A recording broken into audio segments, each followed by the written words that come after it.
What an exhausting overtime win by the Timberwolves over the NBA champion Golden State Warriors and Ed Malloy's crew of Insecurimes as they come back after giving up 71 points in the first half and then hold the Warriors to just 43 points the rest of that game. Huge defensive step up from the Timberwolves in the second half on a night where Gobert isn't out there all game. Karl Anthony Towns is still out. Jordan McLaughlin's still out. And I've been saying it all year. The first thing you have to mention about this Timberwolves team when it comes to defense is not Rudy Gobert. It is Jaden McDaniels, who is bona fide first-team defense. He is incredible. Played great defense all night. However, Curry would go off in the first half just making a plethora of tough shots, but then would really start to deteriorate in that second. And we needed every bit of defensive pressure we could muster today because we made plenty of mistakes. For back-to-back games, the Timberwolves cannot make free throws whatsoever. They shoot 54%.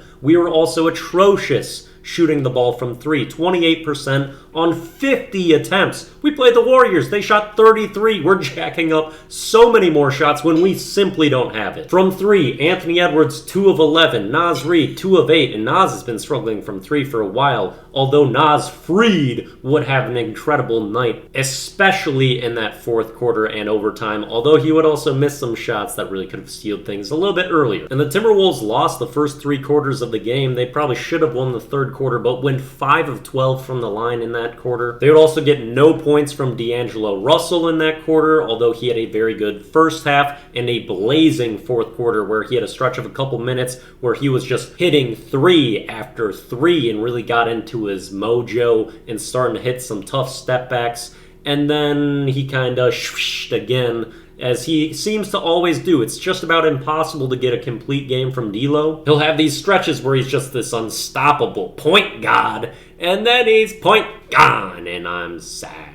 Things would stay tight through the late stages of the fourth as the Insecurimes do their thing, giving Jordan Poole every possible call, and the Timberwolves would get 0 free throw attempts in the fourth quarter or overtime, still go plus 16 over that stretch. Suck it, Ed Malloy, who seems to always brutalize the Timberwolves. I think they were 4-9 in their last 13 matchups against Ed Malloy, meaning games that he officiated, he and his crew. One painful stretch towards the end of regulation that I want to mention. Jaden McDaniels drives for a dunk, gets blocked by Looney at the rim, and fouls in the backcourt to pick up his 5th foul. It's something that I mention with Jaden constantly because he is such an important, impactful defender and player, but he leads the NBA in fouling. He cannot be picking up backcourt frustration fouls so far away from the hoop when we need him on the court more than almost any other player. Thankfully, he didn't foul out, just as Curry didn't, who had 5 fouls for a lot of that time. Thank you, D'Lo, for the rip through late in the fourth, getting that 5th one on Steph. Wolves also got very fortunate. Steph had a wide open mid-range pull-up that he would miss with 5 seconds left while that game was tied. On the Timberwolves' last opportunity, Naz FREED would get an open 3 that he would then miss, putting us into overtime. Sucks do their thing into overtime. D'Angelo Russell gets 2 fouls in like 40 seconds to get DQ'd from that game and fouls out. On some extremely debatable Jordan Poole foul calls, of course. My boy Taurean Prince, although struggled shooting the ball just about all night, would hit a clutch 3 in overtime. Also want to shout out Austin Rivers for playing an extremely good game today. He was one of our better players coming off the bench, really provide good energy.